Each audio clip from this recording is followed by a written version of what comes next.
Hi, my name is Sarah Morand. My pen name is S.G. Morand. And I have embarked on a journey to read through the full 51-volume collection of the Harvard Classics, otherwise known as the 5-foot shelf of books. Currently, I'm reading them on my Kindle. Hopefully, fairly soon I'll be able to get some hardcover copies, which I am very excited about. The latest book in the set that I have been able to read is Fruits of Solitude by William Penn. So in this video, I will be talking a little bit about that book.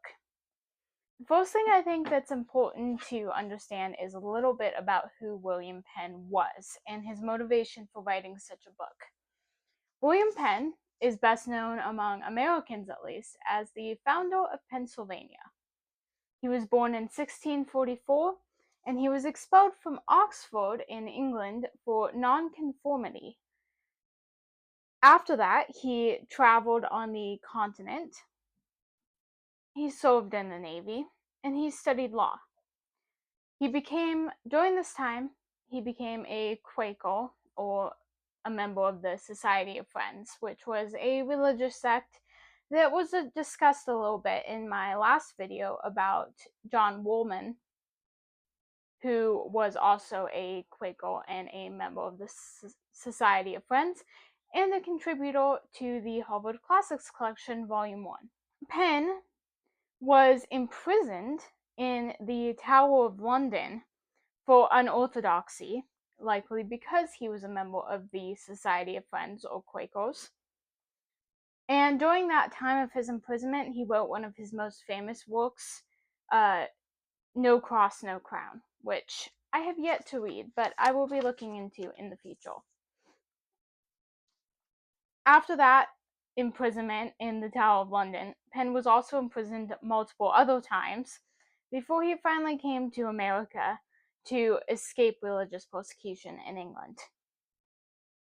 When he arrived in America, he became proprietor and governor of East New Jersey and Pennsylvania.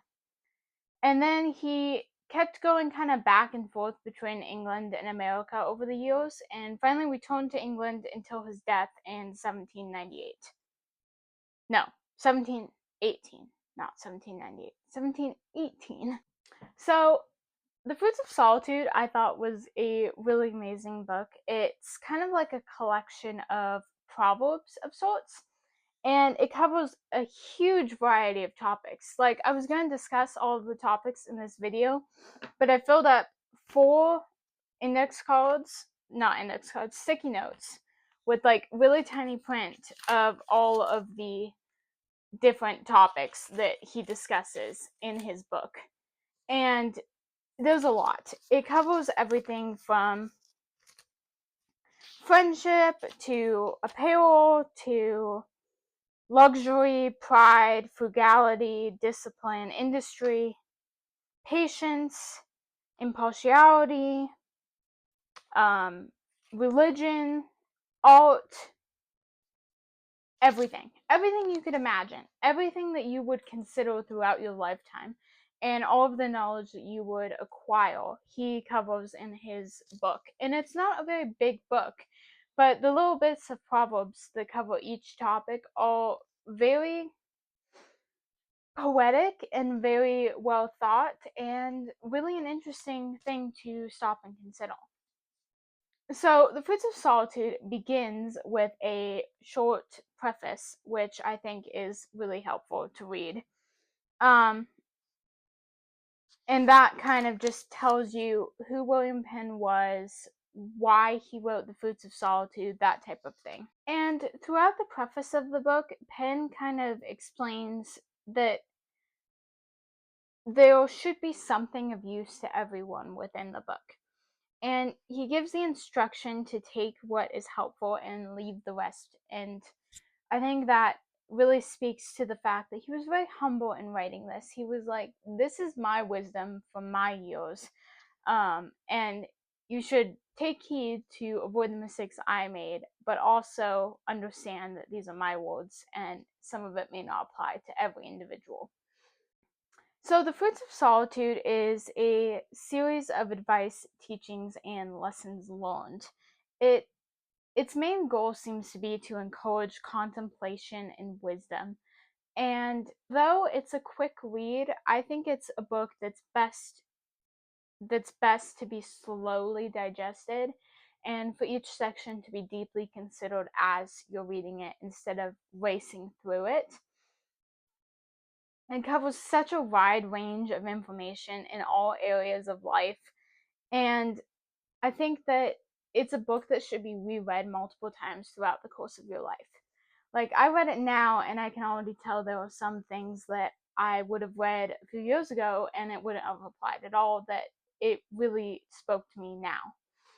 And I think that's going to be the case 5-10 years from now. If I read it again, I will take a lot more out of it then also. So now I'm going to read a few of my favorite quotes from the book. And this is just like a very brief collection of quotes. There's so many quotes within this book that were really impactful and really interesting.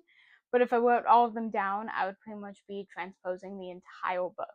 So here are just a few of my favorites. Penn wrote, "For disappointments that come not by our own folly, they are the trials or corrections of heaven, and it is our own fault if they prove not to our advantage." So he's saying if we end up in circumstances that are difficult and trials and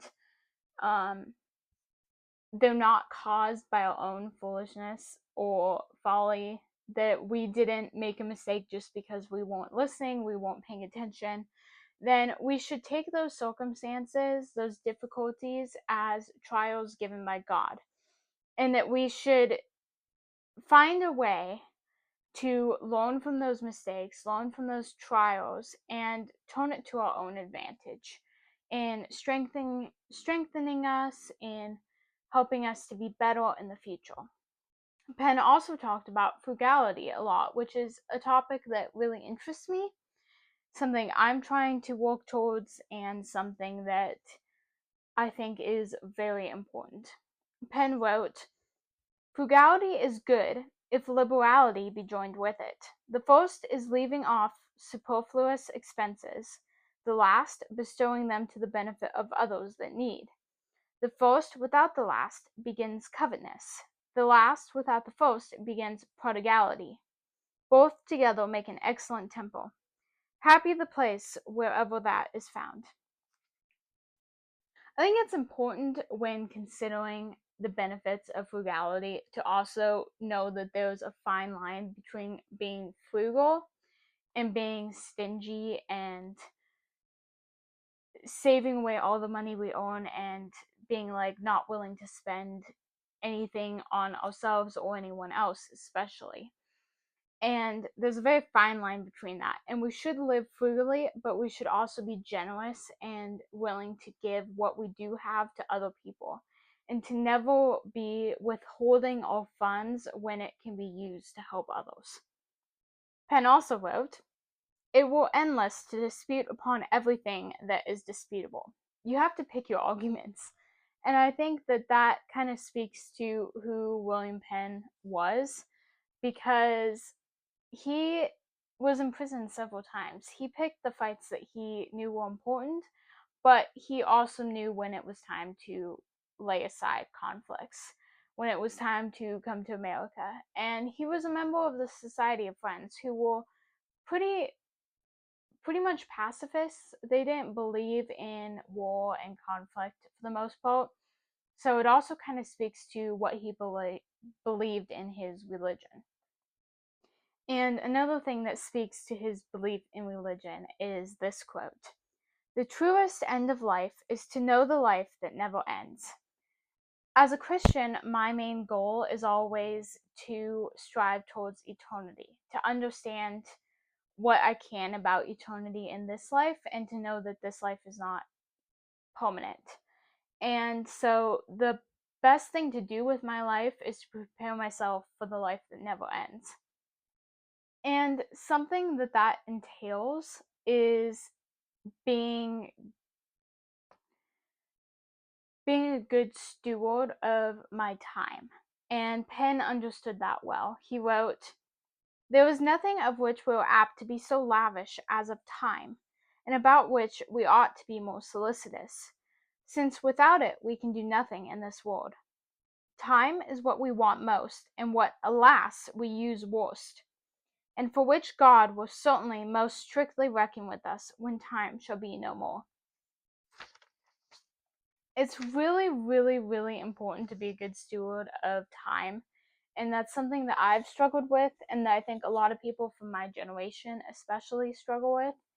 And it's something that I feel like reading the Harvard Classics is helping with, because I'm learning about these historical figures, and I'm not much for reading nonfiction, so this is really beneficial for me.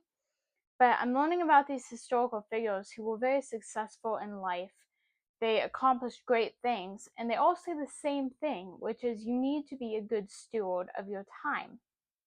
And it's very motivating to me to learn that that's something that these wise men held in such high regard, was time and the use of it. And it motivates me to be better about managing my own time. Penn also talked a lot about like gratitude and things along that line. One of his quotes was, "We must needs disorder ourselves if we only look at our losses. But if we consider how little we deserve what is left, our passion will cool, and our murmurs will turn into thankfulness."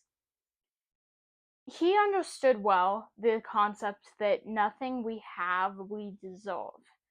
All the blessings that we have are given to us by God, and they're things that definitely we can take for granted and think that we deserve and think that we obtained by our own will and our own power. But if we focus on the things that we've lost, then we're going to just become stingent and sour and cruel people. But if we think of the things that we do have and how little we deserve those things, and what a blessing it is to be given those things, then all coolness and all murmurs of complaint will be turned into thankfulness. Something that Penn talked about a lot, that I think he probably experienced a lot in his own life, given the fact that he was imprisoned, that he was kind of exiled in a way from his own country, the fact that he was in a position of leadership in Pennsylvania, all of those things. He probably experienced the difference between true friends and false friends.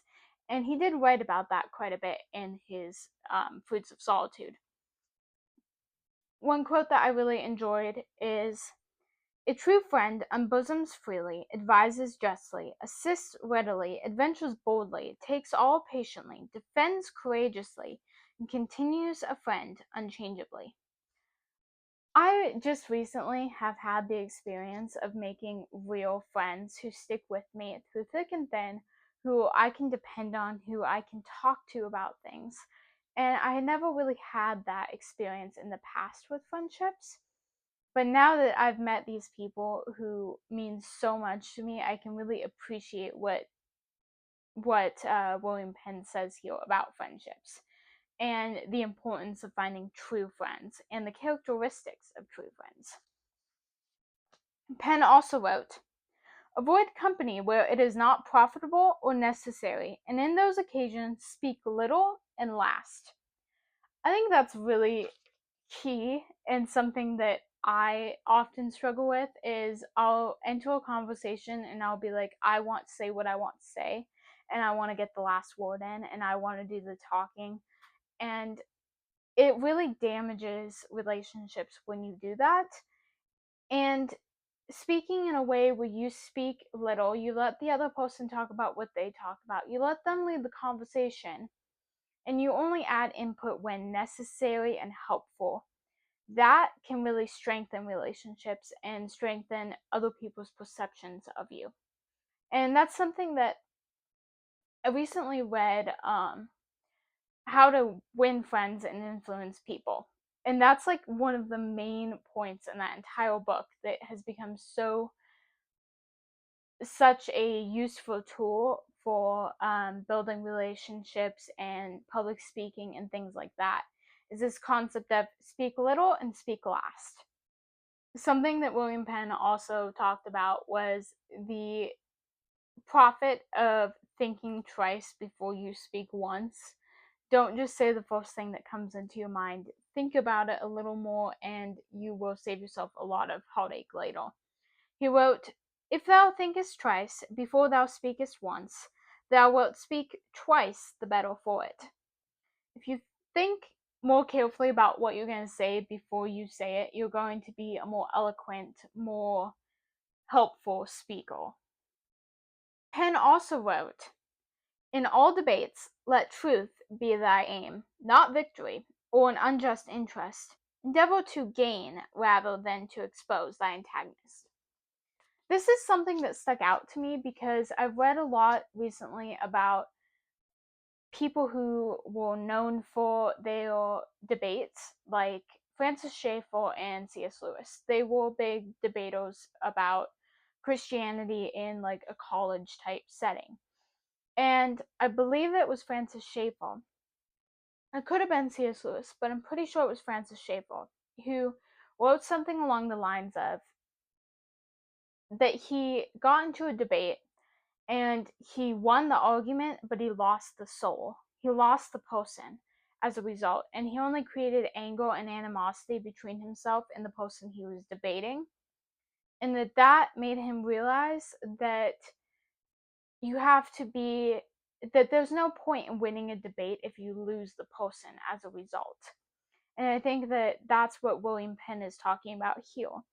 Is that if you argue with everybody and your only intent is to win the argument, then you're losing the person. Your goal should be to gain your adversary in the argument, to not only tone to not have the only aim to be to tone them to your point of view, but to build a camaraderie with them so that you can have better discussions in the future and so that you can help them and they can help you.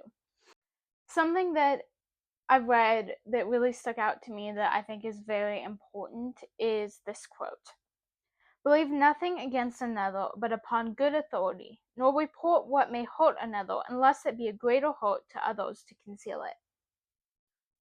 I think that it's very easy to fall into instances where you're surrounded by gossip or you're perpetuating gossip. And I've seen firsthand how that can really hurt people. And I know I've been guilty of gossiping in the past. And I think that it's very important to consider this quote about not just believing whatever you hear, but having good authority on the idea before you fully accept it, as well as not spreading hurt, not reporting what may hurt someone unless it is likely to hurt others if you don't report it. Something else that Penn wrote about arguments and that type of thing is this quote: "Not to be provoked is best, but if moved, never correct till thy fume is spent, for every stroke our fury strikes is sure to hit ourselves at last." It's never a good idea to argue back when you're angry. You're not going to be reasonable, you're not going to be using your best thoughts and words. You're going to strike out of anger, and that always comes back to bite you later. And so that's something I need to work on. That's something that it's like you need to take a deep breath, maybe go for a walk, and then come back later when your mind is fresh and your anger has abated. And one of the last things that Penn wrote in book 1 of the Fruits of Solitude that I think kind of sums up the all of the book is: "Content not thyself that thou art virtuous in the general, for one link being wanting, the chain is defective." This really reminds me of the autobiography of Benjamin Franklin. How Benjamin Franklin actually wrote down a list of the virtues that he thought were beneficial that he wanted to follow. And he made little checks next to each one every day saying how well he did in each one. and what he needed to improve on, and trying to see patterns of failure and success. And that just is kind of a funny idea to me, that that's how he kept track of what he was succeeding in and failing in. But William Penn says you can't just be virtuous in the general, because if you fail in one thing, you've kind of failed in them all. And it's kind of a biblical concept, really, is you're never going to be perfect. You're never going to be able to succeed on your own. No matter what you do, you're going to have sin in your life. You're going to fail. You're going to have instances where you don't steal, you don't lie, you don't modal, but you're dishonorable to your father and mother. So you failed all of them in a way. That type of thing. And so there's no such thing as virtuous in the general. It's kind of a thing that you can't be fully virtuous. You just do your best, and you have to rely on God for the rest, and you have to slowly get better and better as you grow older and more wise. That's something that I think is kind of the idea of the Fruits of Solitude, is you have these points, and he's giving you advice on what you should consider in these different areas of your life, and things that he's learned in his life in these specific areas. But he's also saying at the end, kind of a warning, that you can succeed in some areas, but you're not going to be completely virtuous, because if you fail even once, you've failed completely. And so, you can follow every piece of advice that he gives, but you're never going to be perfect. So, with finishing The Fruits of Solitude by William Penn, I have officially completed Volume 1 of the Harvard Classics. It has taken some time and effort, and I'm working very slowly through this collection of books, and I think that can be a good thing. Originally, when I started this, I was thinking, I need to read at least one volume every 2 weeks or a month if I want to complete this anytime soon, because there's a lot included in this set of books. But as I've read it, I've realized that the more important thing is not to finish quickly or to read as many volumes as possible in as short of amount of time as possible. The important thing is to gain knowledge through this and to actually learn. And that's something that I think is really essential when reading the Harvard Classics. The entire reason I picked this up is because I felt like I had been robbed of education in my formal education in high school and college.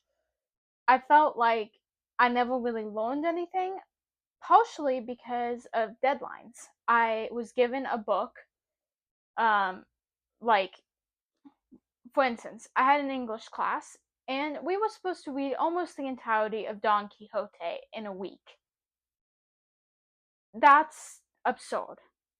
That is ridiculous. How could you process all of Don Quixote in a week? It's like 800 pages or something like that.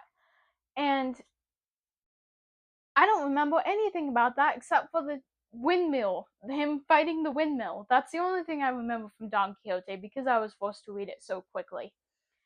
And I don't want that to be the case with the Harvard Classics, because I want to actually learn something beneficial and lasting with these books. And I want to enjoy the process of reading it. So, although I'm going very slowly, creeping along, I think that I'm still making progress, and I'm happy with the progress I am making. And I do feel like I'm learning a lot about it as I'm reading the series. And one thing that's really been helpful for me is having a commonplace book that you've seen me using within my videos, you've seen me using in this video, where I can write down ideas and notes and quotes that really stick out for me from the book, so that as I'm thinking about it, I can go back and recall it later and have this as a way of remembering things from the book without having to actually look inside the book. So that has been very helpful. Now, let me talk just briefly about why I think that William Penn's Fruits of Solitude is the perfect way to end Volume 1 of the Harvard Classics collection. All of the books in Volume 1 of the Harvard Classics collection followed American historical figures who were very important in kind of the founding of our nation. Benjamin Franklin obviously being the most well-known, followed by William Penn, who, as founder of Pennsylvania, obviously had a huge impact on the American experiment. But John Woolman also was very important, and a figure that's often overlooked that I think has kind of been forgotten within history, but whose role really fits well within the context of the Harvard Classics especially. The Harvard Classics Volume 1 is, when I first picked it up, I was like, okay, Benjamin Franklin, I know. William Penn, that sounds familiar. I think I know who he is. John Woolman, never heard of him.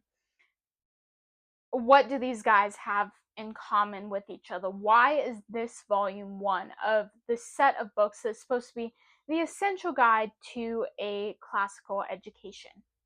Why these three men at the forefront of this huge collection of stories? Why not start with Greek or Roman philosophers like Socrates and Ovid and ones like this? Why not start there? But then, as I was reading Volume 1, I realized that this choice was very intentional and the perfect choice for the Harvard Classics to begin with.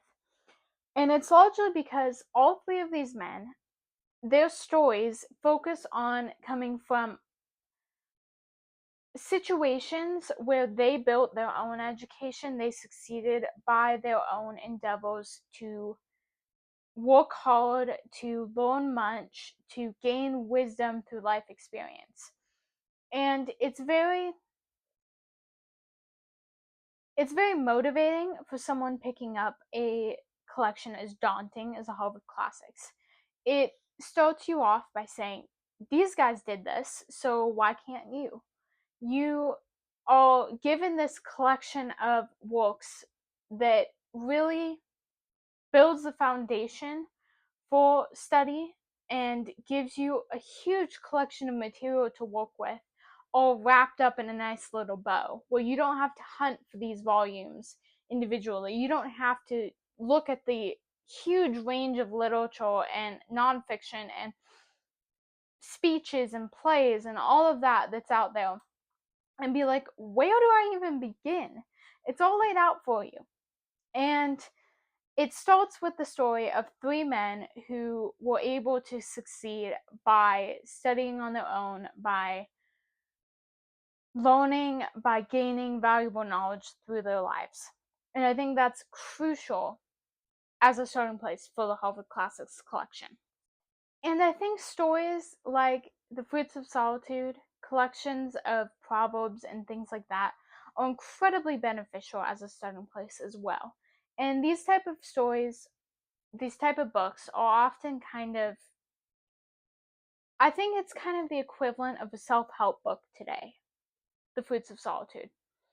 And it's because it offers advice. It's giving you real life experiences from people who are wise and successful and have made something of themselves. And so starting with a collection of wisdom kind of gives you a starting place to be like, okay, this is who I want to become.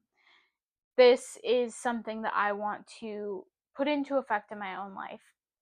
And it kind of gives you a good foundation for where you want to go as you continue in the Harvard Classics collection, and how you want it to impact you as a person.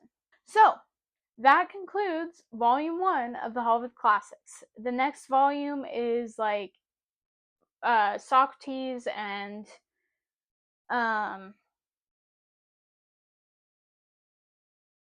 I can't remember exactly. The next volume is philosophy. It has a lot of different like Greek philosophers in it. So I'm really excited for that, looking forward to it, and looking forward to making more videos like this one. If you have read The Fruits of Solitude by William Penn, drop a comment below on what your favorite quote from it was, what impacted you the most.